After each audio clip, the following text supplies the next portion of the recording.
Ovo je ljubav koja traje nekakvih 30 godina i stalno se vraćam toj prvoj ljubavi, jer u međuvremenu sam završio i studij telekomunikacije u Zagrebu, ali uvijek sam se vraćao svome rodnom gradu, njegujući ovu tradiciju, u principu stvarajući želju da jednog dana mogu živjeti od toga.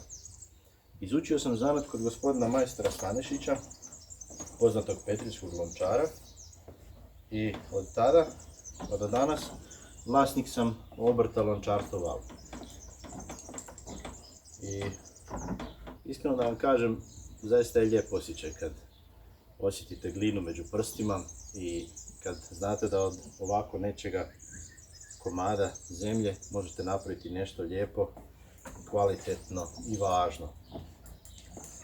I zbog svega toga vrlo sam sretan što mogu ostati živjeti u ovom gradu, proizvoditi, živjeti od svoga rada i uživati sa svojom obitelji, njegujući na kraju krajeva ovu stoljetnu vještinu.